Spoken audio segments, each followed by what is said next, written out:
Bonjour, ici Benoît Descaries. Aujourd'hui, Zoho Notebook. Ce nouveau service de Zoho, disponible depuis aujourd'hui, est un bloc-notes virtuel. Il peut ressembler sous certains aspects au bloc-notes de Google, mais il est cependant beaucoup plus puissant. Alors, lorsque vous créez un nouveau bloc-notes, vous avez la possibilité de créer plusieurs pages à l'intérieur de ce bloc-notes. Vous pouvez virtuellement importer tout type de contenu provenant de l'Internet sur Zoho Notebook, que ce soit du texte, des images, de l'audio. D'ailleurs, vous pouvez directement enregistrer des fichiers audio depuis Zoho Notebook. Vous pouvez ajouter de la vidéo, enregistrer de la vidéo grâce à votre webcam directement depuis Notebook, ajouter du code HTML, des liens URL, ou encore, si on va aller plus loin, ajouter des flux RSS, des fichiers, Zoho Sheet et encore Zoho Writer. Donc, on peut ajouter des documents provenant de Zoho Writer ou démarrer un nouveau document depuis Zoho Writer dans l'environnement Zoho Notebook.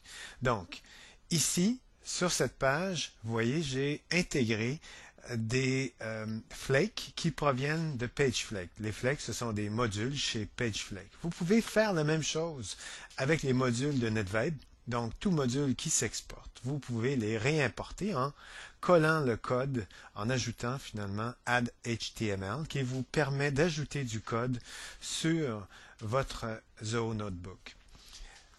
Maintenant, en page 2, j'ai intégré une présentation qui provient de Zoho Show. Donc, vous pouvez intégrer vos présentations, les faire jouer à l'intérieur de ce notebook. Vous pouvez les partager avec d'autres utilisateurs. Ces utilisateurs peuvent commenter, ajouter des notes, chatter en temps réel, puisque vous avez un module de chat directement sur Zoho Notebook. Dans le cas du chat, évidemment, et des collaborateurs que vous avez sur Zoho Notebook, ils devront posséder un nom d'usager chez Zoho. Vous pouvez aussi intégrer, nous allons le voir, un document provenant de Zoho Sheet ou Zoho Writer. Alors, si j'ajoute une feuille, un tableur provenant de Zoho Sheet, je clique.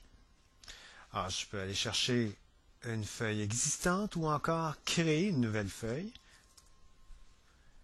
et l'insérer à l'intérieur de mon notebook. Cette feuille pourra être partagée avec vos collaborateurs. Vous pourrez la compléter. Elle se mettra aussi à jour sur votre compte Zoho Sheet.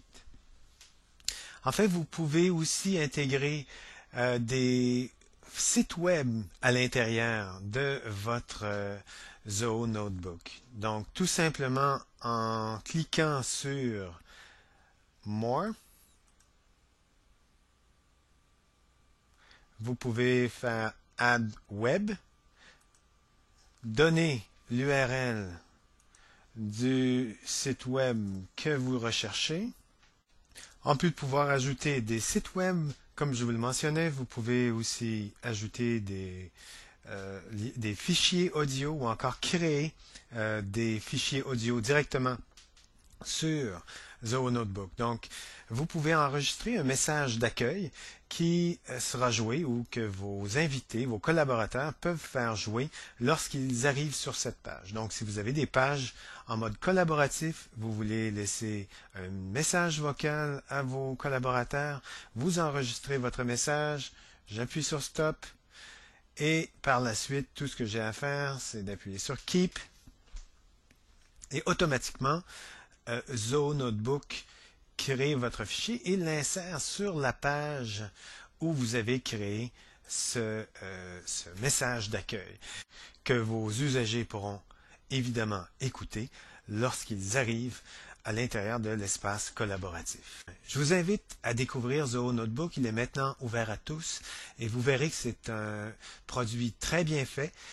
Bien entendu, c'est un service qui est encore en bêta, donc certaines lenteurs et certains bugs sont à prévoir, mais vous verrez tout le potentiel que peut offrir ce type d'application.